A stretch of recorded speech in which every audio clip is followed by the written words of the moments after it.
are my tape? You know that. Yes. This is my tape measure. Good. Hi, Mitchell. Welcome to our Action Coach Book Club. We are 12 members, all women. Yay! But besides, there are some people connected through webinar. Around 4 or 5 coaches in our region. And our book club works. We have 1 month to read the book, and today we have our discussion session. In this time, we are reading Hug Your Clients, but in Spanish. So Wonderful. it's an honor to have you here, knowing that you are a very, very busy person. So thank you very much. Without further ado, the mic is yours, and we would like to, if you can share for about 10 to 15 minutes your insights to the book. Thank you, Jack. Well, thank you very, very much for reading my book and for this opportunity to share with you personally about the concepts and the ideas in my book. I welcome this because I have a wonderful relationship with Coach, and I really appreciate the opportunity of doing it, especially to all you lovely ladies. Thank you very, very much. So, I wrote the book actually in 2002, and it was published in 2003, so it was a while ago. But I wrote it as a result, as you may remember from one of the stories in the book. I was at this big CEO meeting, and all of a sudden I got carried away, and I talked about how we do our business in our family business, which is our 3rd generation family business. And I talked about how we stay close to the customers, how we know their names and their birthdays and their anniversary dates and their whether they like Pepsi-Cola or Coca-Cola, or whether they like what sport teams, and we try to know everything about them.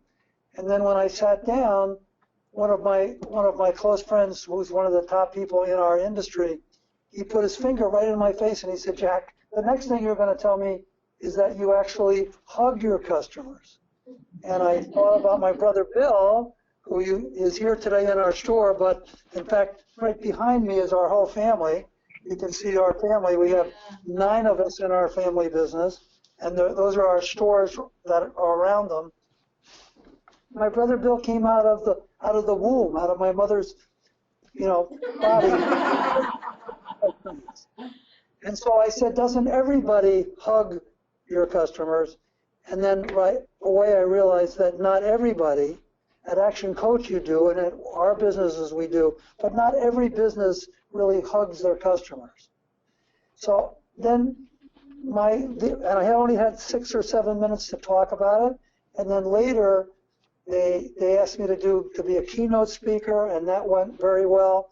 And then they said for me to go and really do speaking, I had to write a book. So I wrote the book in order to be able to do the speaking like I'm doing today with you, and that I've done before with Action Coach. So, and then, I am going to be celebrating my 77th birthday next week. So would you believe? So all of a sudden, so I said to myself, what would I be doing, 10 years after? Because I'm very proud of the fact that my brother Bill and I have passed the business on to our sons. We have 7 sons between my brother and myself. We have 4 granddaughters. But anyway, they all came into family business. So all of a sudden now I am doing a lot of work on my books. I've revised the Hug Your Customer book. I'm hoping to have it redone, and I hope it will be translated into Spanish, but it's been updated and revised. And so that's what I do. That's how I did it. And it's a dream come true for me to have yourselves and other people in other parts of the world read my book, read the idea of staying close to your customers. Hug can be a bear hug, but it also is any tiny act or deed that says, wow, these folks at Action Coach, they care about me as a real person. And again, it can be knowing, you try to know everything about your customers, and in your case, everything about your clients that you can do to help them build a better business. That's what our business is all about. And so everything in my book has become a dream come true, that people around the world, the book is sold very well in other languages and in English. And I enjoy doing it. So I love doing it. And to have you spread the message to your people makes me feel just wonderful. So thank you for that. No, on the contrary, Jack, thank you very much. We have some questions that people want to share with you some of the questions. And yeah, hi. I have Marcelo Martinez says, congratulations on both your successful business and your great book. It was a wonderful experience to read it. I would like to know what motivated you to write it, what you wish to accomplish by sharing the key to your success, and in addition to making it possible to live in your imaginary world. Well, I think I touched on that, or mentioned that a minute ago. But I think the whole idea was that I wanted to share with anyone that would listen or read the book about our family business and how we've been able to be successful putting people first, putting the relationship between ourselves and our customers, and making that a positive, proactive, personal relationship as well as a professional one. And when that happens, our customers become customers for life. They buy, we sell clothes, we're in the clothing business, but we're really in the people business. And that's what I wanted to share, of how we were successful. But you can do that if you really try to stay close and get to know your customers. They become friends. I mean, we have customers, for example, that there's a customer that actually has a home in Mexico, and a second home, and they let one of our sales associates vacation in that home. They're friends, and yet they've done that because they become relationships within our stores, and that makes me feel wonderful. And the more you can spread this hugging message, the better I think the world will be. Okay, so the second question is from Susana Lozano, and she says, to what extent do you think we should hug our clients close to us so that they don't feel uncomfortable? I think you should continue to hug your customer. I just make sure that all you lovely ladies understand that hugging doesn't have to be a real hug. Although it's a lot of fun to bear hug, and we do hug our customers, but again, it's these little tiny acts and deeds that you do.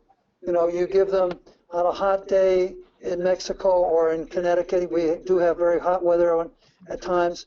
When somebody comes in and they need a cold glass of water or whatever, or even a cold beer. We try to do anything we can to the cars. We deliver the merchandise. We do alterations free for women. By the way, that's an important. I don't know how you are in Mexico, but in the United States, if you buy a very expensive dress, most of the time the stores will charge you for the alterations, for the hemming and we don't charge women, and we think in this day and age women should be obviously the same, equal, because if it was your husband, if it was your husband, you wouldn't charge for alterations. So we don't charge for women's alterations or men's alterations. Things like that are hugs, and that makes me feel good, and that's what you should begin to think within your businesses, how you can do these little extra things. And so I say you should continue to hug. I don't think you can hug enough your customers and your people and all of you. Look how much fun you're having getting together and sharing ideas, and sharing is a hug. That's what it's all about. Okay, so Alejandro Terán says, during difficult times or during a financial crisis, what have been the key actions that you have taken in order to maintain your business successful? Sure. In my updated book, I went into that because that book, obviously, when the first book that you've read was published in 2003, we had a major financial crisis in 2008 in our country, and I know it spread through the world. So what we did after Lehman Brothers fell and our whole financial banking system failed, here's what we did, because our business went down. And I say this in the book, just like our friends from Neiman Marcus and Saks Fifth Avenue, went down 30 to 40% like overnight. And so what we did was we all sacrificed together. Our sons, who are now the co-CEOs of the business, January 1st, they shared with everybody what our plan was. We took our profit and loss statement, all our expenses, and we went back to 2005 when we were at the same sales level that we thought we would be in 2008. It turned out we were pretty close. And then we said, look, we have to get the expenses, the travel, the advertising, the salaries, and payroll down to a level that will allow us to break even or to be a little profitable, but at least break even. And we said we had to sacrifice together. So everybody did. From a personal level, there were no bonuses, which we were used to giving because we had had very good years. Everybody took a percentage decrease in salary. We unfortunately had to let one or two people, it was about 5 or 6 people, go. We actually rehired them later when it came back. We took every expense level we could and either held the line or decreased it, so that that was in January 1st of 2009. By the end of the summer, and our summer is like September 1st, we were playing offense again. We were trying to. Meanwhile, we had a whole program of staying close to our customers. We continued to hug the customers, even though they didn't come in as much. We would call them up on the phone. We would email them or text them. We would say, we miss you. Come on in and have a cup of coffee. Come on in and have we just miss you. Come on in and just say hi. And we all our sales associates, because they have these relationships of trust with their customers, we just kept in touch with them. We kept contacting them so that they felt comfortable coming in. Now, we're very fortunate that our customers, they had a lot of money, they lost a lot of money, but they still had money. So when the economies here started to get better, by the fall of 2009 and then in 2010, our business started to come back. And so by the holiday season, by November and December of 2009, we were, again, as I said, we restored pay. Everybody's pay went back to where it was before, and we started to grow again back from that back to the peak. Now, part of my book, in the book, you may remember, we have a culture of the hugging culture that everybody understands that, or we try to have everybody understand that cash is king. In other words, I always say that the customers are the emperor, the emperors, but the cash is king. So everybody had to understand that we needed to have positive cash in order to go forward. And since we had that part of our culture, we had saved money, so we could assure everybody during this crisis period that we were not going to go out of business. But we had to be prudent, and everybody had to try to save in order to get back into business in a positive way. So cash is king, combined with really hugging our people, taking good care of them, even though everybody had to lower their salary for a while. We tried to do little extra things with our people and their families, just try to stay in touch with them and know that we were real people that owned the business, that we cared for them, and that they should care for the customers. And guess what? It worked. And by the fall of 2009, we actually bought new stores in California, in San Francisco and Palo Alto, California, which is in the heart of Silicon Valley. They went bankrupt, these stores, called Wilkes Bashford, and we bought those stores. So now we have stores in the western part of the United States as well as the eastern part of the United States. And that happened because we could see that we could come back in the eastern stores in Connecticut, our stores where we are now, and then we could also grow by adding new stores because we had saved money during the good times as a business. Anyway, and we kept smiling. We kept trying to have fun, do fun things with our people, and it worked very, very well. So that's sort of what we did. I'd be happy to have any follow-up questions on that, because I know it's a question, and it's a real challenge when you have a financial crisis, and you've had some of them too, obviously, in Mexico, to have that happen. Yeah. It's wonderful. Thank you. Yeah, we have the last one. We have one last question from Sandra Rubio, and she asks, do you think that the financial gain is worth sacrificing family life? And she references your brother's Bill's scenario where he worked on Sundays and that kind of stuff. Well, I personally don't think, I feel that you can do both. I think that, first of all, I think you have to have a balanced family life. I'm personally very fortunate that I see my family because they're all in the business. And so, I always kid that I still sleep with one of the buyers, my wife. And so we would be married 56 years coming up. So she's in our family business. So, but I do think we try very hard to have our associates, our employees, we respect that they need a life, and that they need to have time to be with their families, to be with the things that they enjoy doing, vacations and sporting events or whatever they like to do. So we try very hard to respect that. So I think that, and I think you can, if your businesses are profitable, that you can grow, and you can grow financially as well as intellectually and emotionally, and have a life. So our goal here is to, I wrote another book called Hug Your People. You saw that, Hug Your Employees. So that outlines more of what we did, what we've tried to do with that. But I truly feel you need to have the backbone of the business are the people that work with you or for you, and those people need the great balance of, and you need to find out, what is important to my administrative assistant may be different than what's different to the top person that's in the buying department or in the sales end. So you try to find out what those little things or important things are to that particular person, and respect that, and allow them the opportunity to have that life. Well, Okay. sorry, one last question. Everybody's really eager. Regina Diagono asks how you have managed the family situation, taking into account that not only is it the first generation working, but second and third.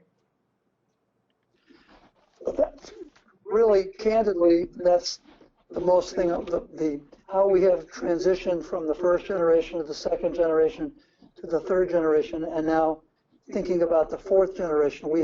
My wife and I have 5 grandchildren that are in college and university. So how have we done that? We're very proud of that. My brother and I are the second generation from our parents.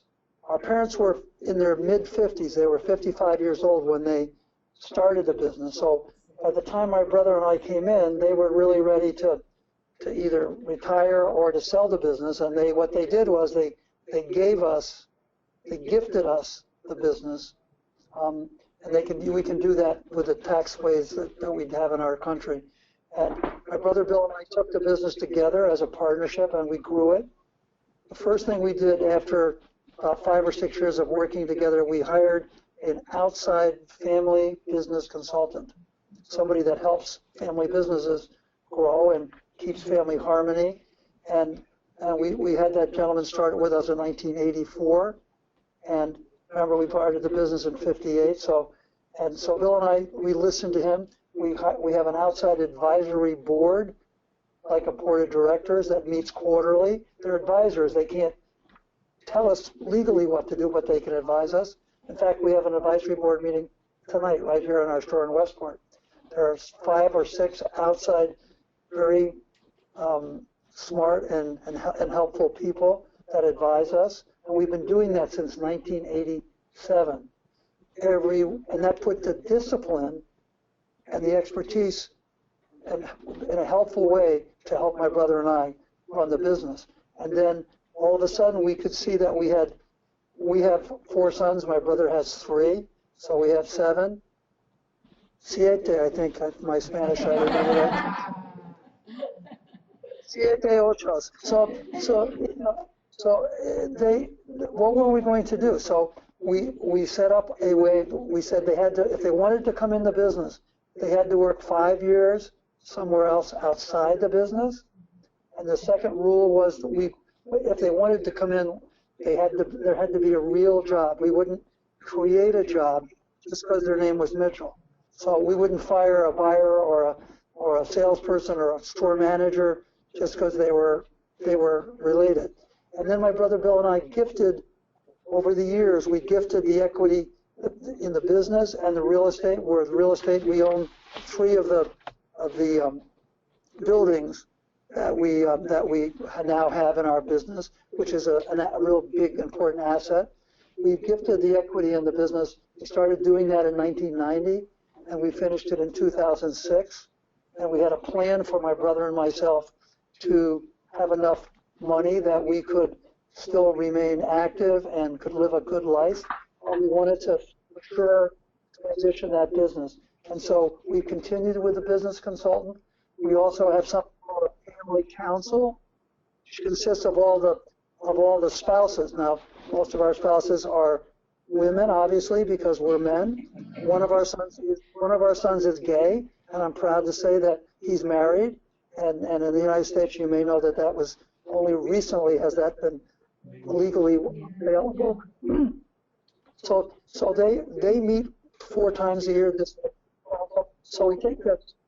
We try to share with them what's going on in the business. They don't know all the numbers, but enough so that they can understand what our family is all about. Because when you marry, as I'm sure you ladies know, you try to have similar values, but it's always everybody has a different background, and when you come together for a marriage, and so we try to share those kind of ideas. So, family council, advisory board, good legal advice in terms of how to take the businesses to another level, and we have fun doing it, and we communicate. We have a family meeting every Tuesday morning of the active people that are with the name Mitchell that are actually continue to work in our family business. So we talk, and we don't always agree, but we don't vote, but we try to get a consensus and move forward. Jack, wow, thank you very much. Really, it's an honor to have you here. Big applause. And again, thank you so very, very much. And again, I would really urge you one favor I could ask of you, if you could email me or text me or write me. I would love to have you tell my new publisher, who has this is the revised version, but I need it in Spanish. It's in English, but I would like to have it be published in Spanish and in Portuguese and everything else because the first version sold a lot of books in other languages, and I think what really gives me the thrill, it's Fantasy Island still a little bit, that you all are spreading and spread the word in terms of that way. I would appreciate it. Thank you very much. The last thing is a picture with you. Of course. No, de allá se llama que se pone la persona.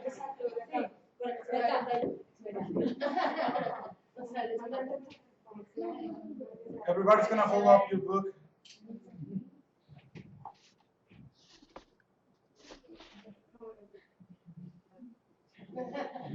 Okay, Jack. Thank you so much. Thank you. Good gracias.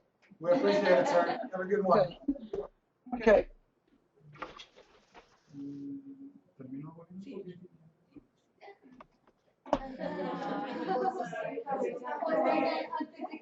Nos vayamos, quiero que